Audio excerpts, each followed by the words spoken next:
Okay.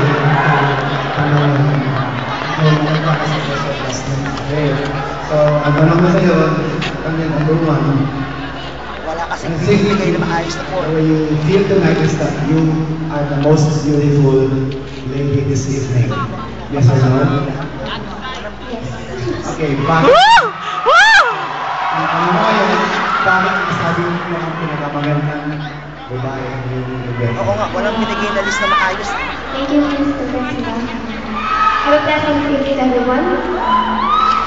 Siguro po kaya masabi ko lang ang pinakamagandang siguro hindi makikita sa physical at sa mga physical appearance.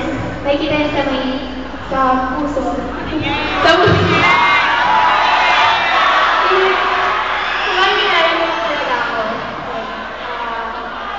Napakaganda ng kalawin ko. Wow! Salamat.